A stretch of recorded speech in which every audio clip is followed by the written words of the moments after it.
અયોધ્યામાં ભગવાન શ્રી રામની પૂજા થઈને આવેલ અક્ષત કળશની હાંસોડ તિલેશ્વર મહાદેવના મંદિરે કાર સેવકો દ્વારા પૂજા અર્ચના કરી શોભાયાત્રા કાઢવામાં આવી હતી, જેનું 22મી જાન્યુઆરી સુધી હાંસોડ તાલુકામાં વિવિધ ધાર્મિક કાર્યક્રમોનું આયોજન કરવામાં આવ્યું છે।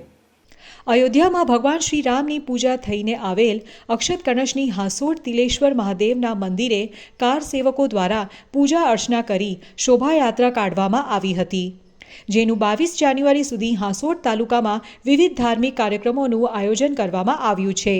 અયોધ્યામાં તાજેતરમાં બનાવેલ ભવ્ય મંદિરમાં 22 જાન્યુઆરીના રોજ અયોધ્યામાં શ્રી રામની મૂર્તિનું સ્થાપન કરવામાં આવનાર છે, તે અંતર્ગત ભગવાન શ્રી રામની પૂજા થઈને આવેલ અક્ષત કળશનું હાંસોડ તિલેશ્વર મહાદેવના મંદિરે શાસ્ત્રોક્ત વિધિ મુજબ તાલુકાના કાર સેવકો દ્વારા પૂજા અર્ચના કરી શોભાયાત્રા કાઢવામાં આવી હતી। આ કાર્યક્રમ દ્વારા હાંસોડ તાલુકાના 48 ગામોમાં અક્ષત સાથે આમંત્રણ પત્રિકા આપવામાં આવી અને 1 જાન્યુઆરીથી 15 જાન્યુઆરી સુધી 48 ગામોની સમિતિ બનાવવામાં આવનાર છે। તાલુકાના 13,000 જેટલા ઘરોમાં 18 જાન્યુઆરીથી 22 જાન્યુઆરી સુધી 5 દિવસ દીવા પ્રગટાવી દરેક ઘરે રંગોળી પૂરી શોભાયાત્રા, રામધૂન અને રામ રક્ષા સ્તોત્રનું પારાયણ અને ભજન કીર્તન જેવા ધાર્મિક કાર્યક્રમો કરવામાં આવનાર છે અને 22 જાન્યુઆરીના રોજ મોટા ભાગના ગામોમાં અયોધ્યાથી લાઈવ ટેલિકાસ્ટનું આયોજન કરવામાં આવનાર છે।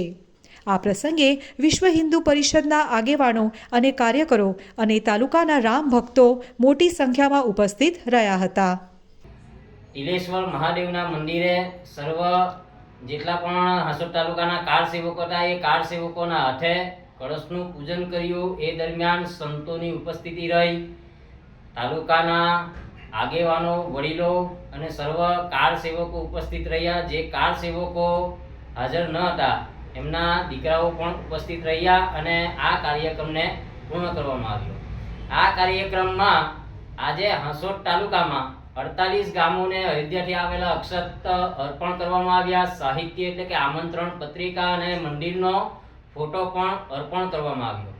તે સિવાય ભરૂચ જિલ્લાએ કરેલી વ્યવસ્થા, એક બોક્સની જે વ્યવસ્થા કરી છે અક્ષત ભરવા માટે, એ પણ દરેક ગામોમાં આપવામાં આવ્યા અને લગભગ હાંસોડ તાલુકામાં 13,000 જેટલા સાહિત્ય દરેક ગામોમાં થઈને આપ્યા છે।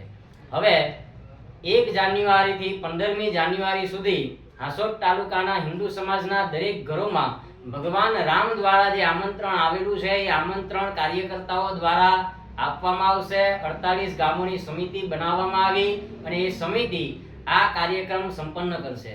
તે દરમિયાન હાંસોડ તાલુકાના હિન્દુ સમાજના દરેક ઘરોમાં એટલે લગભગ 13,000 ઘરોમાં 18 તારીખથી લઈને 22 જાન્યુઆરી સુધી 5 દીવા થશે। દરેક ઘરોમાં રંગોળીઓ પૂરવામાં આવશે। જાહેર જગ્યાએ, મંદિરોમાં, જાહેર ફળિયાઓમાં રંગોળી પૂરવામાં આવશે। 22 તારીખ દરમિયાન તાલુકાના મોટાભાગના ગામોમાં 11 વાગ્યાથી લઈને 1 વાગ્યા સુધીનું લાઈવ ટેલિકાસ્ટ પણ બતાવવામાં આવે એવી વ્યવસ્થા કરવામાં આવેલી છે। ત્યારબાદ દરેક મંદિરોમાં, નાના મોટા દરેક મંદિરોમાં ભજન કીર્તન, રામધૂન, રામ રક્ષા સ્તોત્ર, હનુમાન ચાલીસા વગેરેના પાઠ કરવામાં આવશે। સાધુ સંતો પણ આમાં ભાગ લેશે। ત્યારબાદ સાંજે ઘણા બધા ગામોમાં શોભાયાત્રા, ભગવાન રામની શોભાયાત્રા કાઢવામાં આવશે અને ભગવાનની આખું ગામ થઈ સમૂહમાં આરતી કરશે અને તે પછી કોઈ જગ્યાએ મહાપ્રસાદી છે, કોઈ જગ્યાએ પ્રસાદી છે, એમ કરીને પછી બધા આતિશબાજી કરીને આ કાર્યક્રમને ભવ્ય બનાવવાની પ્રયત્ન કરશે। જય શ્રી રામ।